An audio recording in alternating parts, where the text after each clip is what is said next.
Hello, welcome student.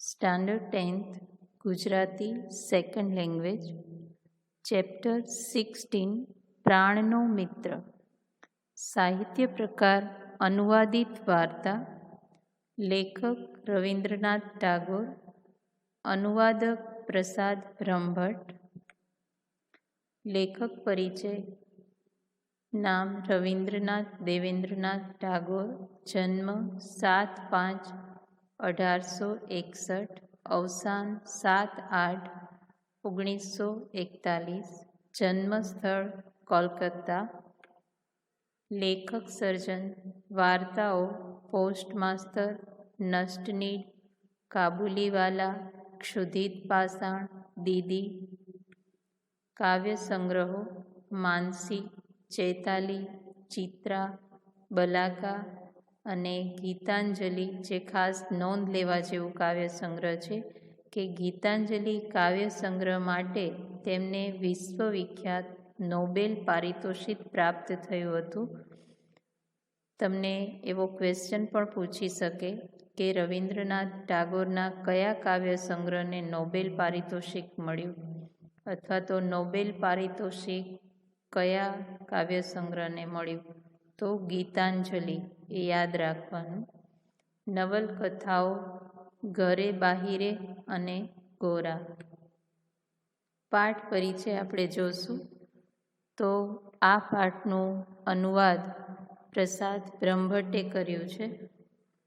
વૃક્ષો દ્વારા પ્રકૃતિ પ્રત્યે સ્વજન જેવી ઊંડી લાગણી અનુભવતા છોકરા બલાઈનું વૃક્ષ કપાઈ જાય છે ત્યારે પ્રાણ કંઈક ગુમાવી દે છે. આ બાબતનું હૃદયંગમ આલેખન રવિન્દ્રનાથે કરેલું છે. આ પાઠમાં વૃક્ષો અને પુષ્પો સાથેના બલાઈનો જે હૃદય સંબંધનું ચિત્ર નિરાળું છે. સાવ નાની જણાતી વિગતો પણ વાર્તાના ઘડતરમાં કેવો ફાળો આપે છે તે દ્રષ્ટિએ પણ વાર્તા નોંધપાત્ર છે. બલાઈ સિમલાથી પોતાના પ્રિય વૃક્ષની તસવીર મંગાવે છે ત્યારે સમજાય છે કે કેવળ એક વૃક્ષ નથી કપાયું પણ કાકીએ તો બલાઈ પણ ગુમાવ્યો છે. કાકીના ડુસકા સાથે પૂરી થતી વાર્તામાં સંબંધોની સૂક્ષ્મતા વેધક રીતે પ્રગટ થાય છે. ગદ્ય સ્વરૂપે જાણે ઉર્મી કાવ્ય હોય તેવી ટાગોરે આ વાર્તાની માવજત કરી છે.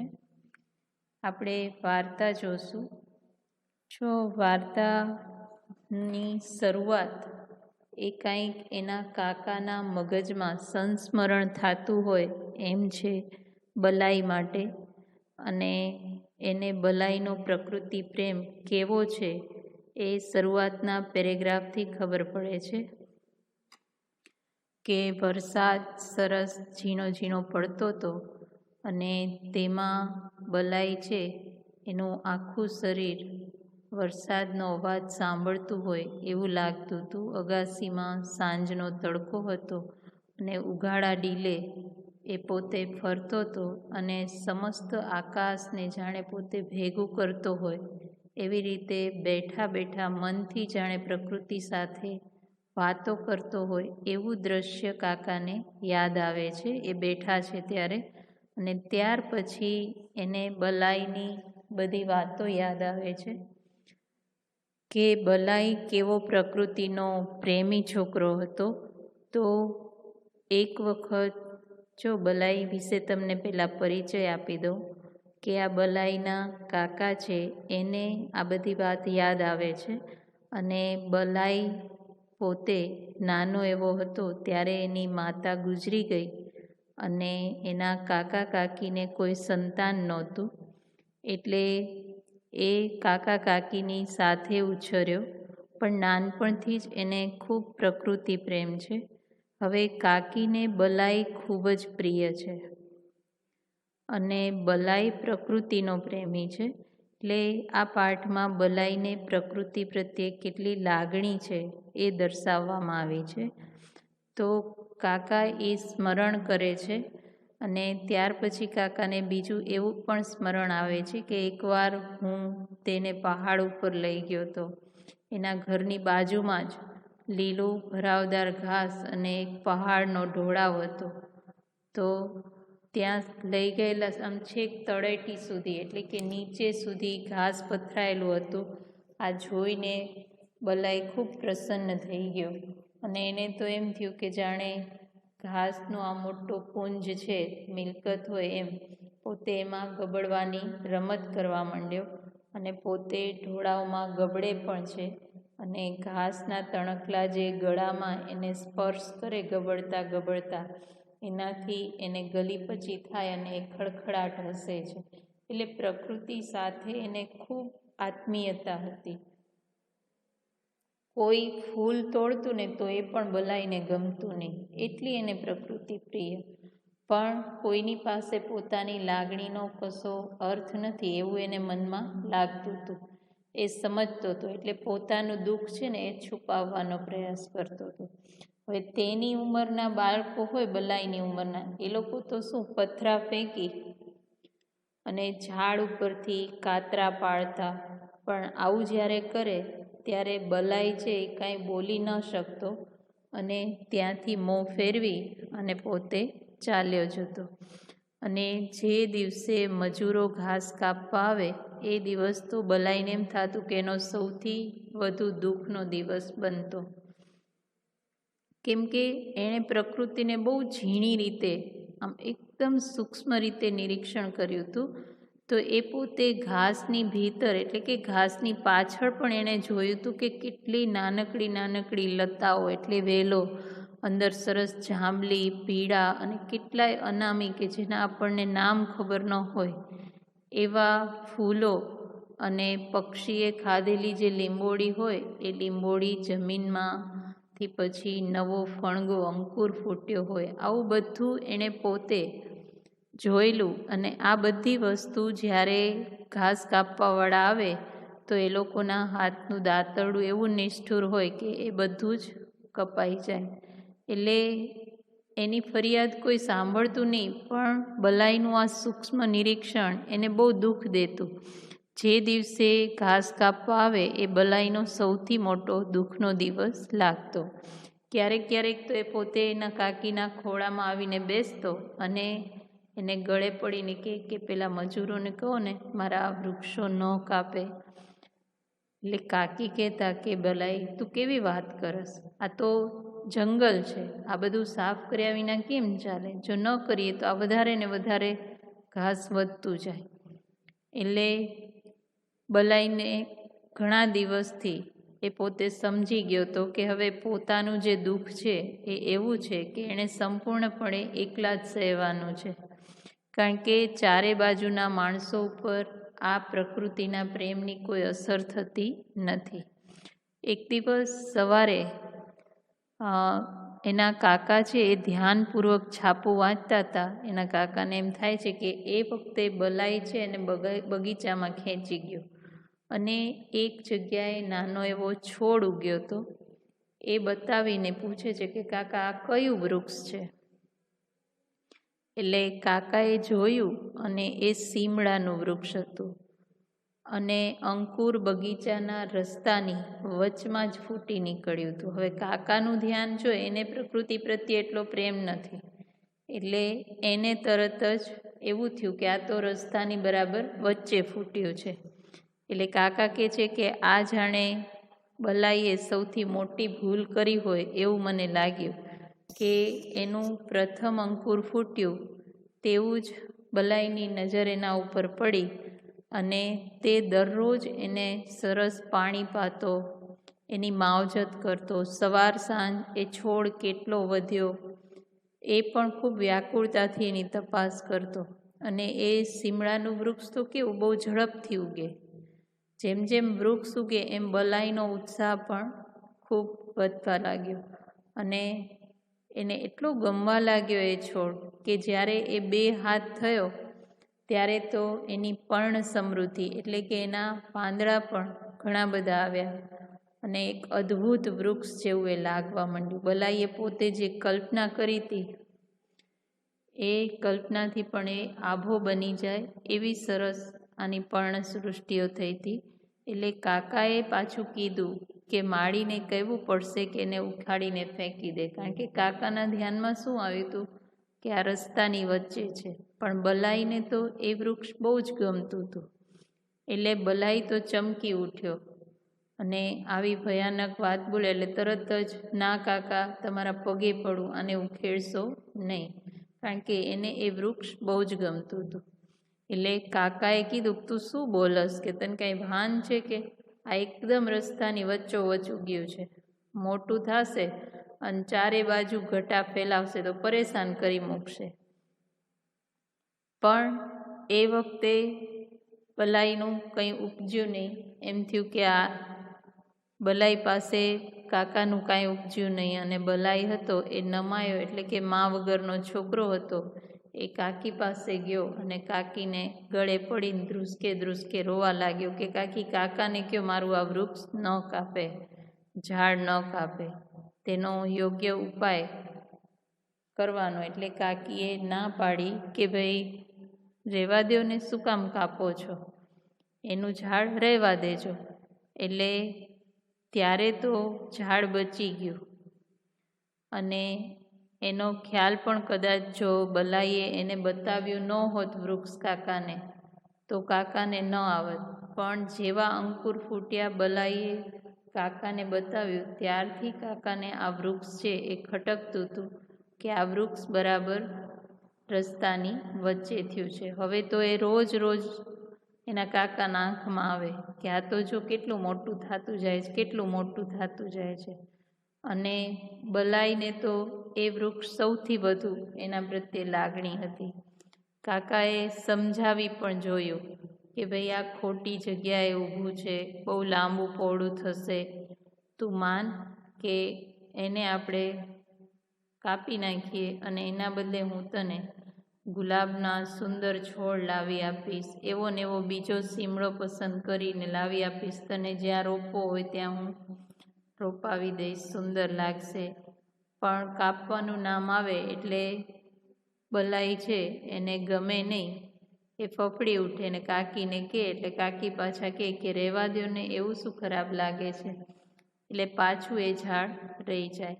હવે જ્યારે બલાઈ નાનો હતો ત્યારે કાકા કહે છે કે મારા ભાભીનું અવસાન થઈ ગયું. મતલબ કે બહુ નાનો હતો બલાઈ, એને ખબર પણ નહોતી, ધાવણો હતો. અને એ જ્યારે એના ભાભી ગુજરી ગયા તો એના મોટા ભાઈ છે એ એન્જિનિયરિંગનો અભ્યાસ કરવા માટે વિલાયત જતા રહ્યા. અને આ છોકરો હતો એ કાકાને કાકીને કોઈ સંતાન નહોતું, તો એમની પાસે એમના ખોળામાં ઉછર્યો. હવે 10 વર્ષ પછી મોટા ભાઈ પાછા આવ્યા ત્યારે બલાઈને એ લોકોને એમ થયું કે મોટા ભાઈને કે હવે હું બલાઈને વિદેશ લઈ જાઉં. એટલે વિલાયતી ઢબે શિક્ષણ આપવા માટે એણે બલાઈને સિમલા લઈ ગયા અને ત્યાં આગળ શિક્ષણ આપ્યું. હવે રડતો રડતો બલાઈ તો કાકીનો ખોળો છોડી ગયો, પણ બલાઈના જતાં કાકીને ઘર આખું ખાલી ખાલી લાગવા માંડ્યું. આવી રીતે 2 વર્ષ વીતી ગયા ને આ દરમિયાન બલાઈને કાકી વગર બહુ જ એકલું લાગતું હતું. એ એકાંતમાં રડતા અને બલાઈના સૂવાના રૂમમાં જાય, એના તૂટેલા જૂના જે રમકડા હોય, રબરના દડા હોય, જે જાનવરોની આમ ચિત્રવાળી ચોપડીઓ હોય, એ બધી પોતે જોવે અને પોતાના બલાઈને યાદ કરે બેઠા બેઠા. એક દિવસ એણે જોયું એના કાકાએ તો હવે સીમડાનું વૃક્ષ તો બહુ મોટું થઈ ગયું હતું, અને હવે કાકાને એમ થયું કે હવે આને આશ્રય અપાય નહીં, એટલે કે રખાય નહીં. એટલે એણે એક દિવસ એ વૃક્ષ કપાવી નાખ્યું, કારણ કે હવે તો બલાઈ પણ ના કરવાવાળો નહોતો. અને એવામાં એક દિવસ બલાઈનો પત્ર આવ્યો કે કાકી, મારા સીમડાના વૃક્ષનો ફોટોગ્રાફ મને મોકલી આપજો ને. હવે હકીકતમાં વિલાયત જતાં પહેલાં બલાઈ એકવાર કાકીને મળવા આવવાનો હતો એવી વાત થઈ હતી, પણ કોઈ કારણસર હવે બલાઈ આવવાનો નહોતો. અને એટલે બલાઈનો જે મિત્ર હતો સીમડાનું વૃક્ષ એનો એણે ફોટો મગાવ્યો. એટલે કાકી તો તરત જ કાકાને બોલાવીને કહે છે કે તમે સાંભળો છો કે એક ફોટોગ્રાફરને બોલાવો કે. એટલે કાકા કે શું કામ? તો કે બલાઈનો અક્ષરી બતાવે છે અને વાંચે છે ને કહે છે કે ઓલા વૃક્ષનો ફોટો. એટલે કાકા કહે છે કે લે મેં તો એ વૃક્ષ કપાવી નાખ્યું. અને જ્યારે આ સાંભળે છે કાકી કે વૃક્ષ કપાઈ ગયું, બલાઈને કાકી છે એક તો 2 દિવસથી એણે મોઢામાં કાંઈ જ ના નાખ્યું અને ઘણા દિવસો સુધી એના કાકા સાથે વાત પણ ન કરી. અને બલાઈના પિતા જ્યારે તેને એના ખોળામાંથી લઈ ગયા હતા ત્યારે જ એને એવું થયું હતું બલાઈના જવાથી કે જાણે એની ધોળી નસ કપાઈ ગઈ છે. ધોળી નસ એટલે આપણા શરીરની મુખ્ય નસ હોય છે, એ ધોળી નસ તરીકે કહેવાય. તો એ નસ જાણે કપાઈ ગઈ હોય ને એવું એની કાકીને થયું હતું. પણ તેમ છતાંય એને બલાઈનું જે આ પ્રિય વૃક્ષ હતું, એની યાદો હતી, એનાથી પોતે જીવન ગાળતી હતી. પણ જ્યારે કાકાએ બલાઈનું આ પ્રિય વૃક્ષ સદાને માટે દૂર કર્યું ત્યારે તો એમ થયું કે જાણે આ આખો સંસાર છે એ ખોટો બની ગયો હોય એવો ઘા એના કાકીને હૃદય ઉપર લાગ્યો. અને ત્યાર પછી એને જે વૃક્ષ બલાઈનું પ્રતિરૂપ એટલે કે બલાઈ જેવું જ દેખાતું, એને એટલું જ પ્રિય હતું એ વૃક્ષ, એ પણ કપાઈ ગયું. ત્યારે જાણે તેના પ્રાણનો મિત્ર, કાકીના પ્રાણ બલાઈ હતો અને બલાઈનો મિત્ર હતો સીમડાનું વૃક્ષ. તો આમ એના પ્રાણનો મિત્ર જાણે હવે રહ્યો ન હોય એટલું કાકીને દુઃખ થયું. એટલે અંતે જે કાકી ખૂબ દુઃખ વ્યક્ત કરે છે, એટલે એને પણ બલાઈ પણ એટલો પ્રિય હતો અને સીમડાનું વૃક્ષ જે હતું એ એની પ્રતિરૂપી એટલે કે બલાઈનું જાણે રૂપ હોય એવું કાકી સમજતા. તો આમ પ્રકૃતિ પ્રેમની ખૂબ જ સરસ આ વાર્તા રવિન્દ્રનાથ ટાગોરની શ્રેષ્ઠ વાર્તાઓમાંથી લેવામાં આવી છે. સમાનાર્થી શબ્દો આપણે જોઈએ. ઉપસંહાર, સાર રૂપ, આટોપી લેવું. પદાર્થ, વસ્તુ, દ્રવ્ય, અરણ્ય એટલે જંગલ, વન. ધ્વનિ એટલે સ્વર, નાદ. સ્મૃતિ એટલે સ્મરણ અથવા યાદ. પ્રસન્ન એટલે આનંદિત, ખુશખુશાલ. પ્રલાપ એટલે અસંગત અથવા તો બડબડાટ. પ્રકૃતિ એટલે સ્વભાવ. નવાંકુર એટલે નવો, ફણગો. વયસ્ય ભાવ એટલે મિત્રતા અથવા તો મિત્રભાવ. બકુલ વૃક્ષ એટલે બોરસલ્લીનું ઝાડ. ધ્રુલોક એટલે સ્વર્ગ. બલાઈ એટલે પાત્રનું એક બંગાળી નામ છે. ધાત્રી એટલે પાલન કરનાર. પુંજ એટલે ઢગલો. ભીતર એટલે અંદરની બાજુએ.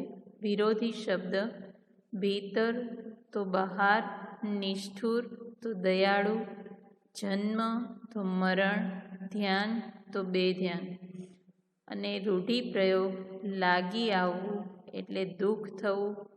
હૃદયમાં ઘા થવો એટલે દુઃખની તીવ્ર અનુભૂતિ થવી.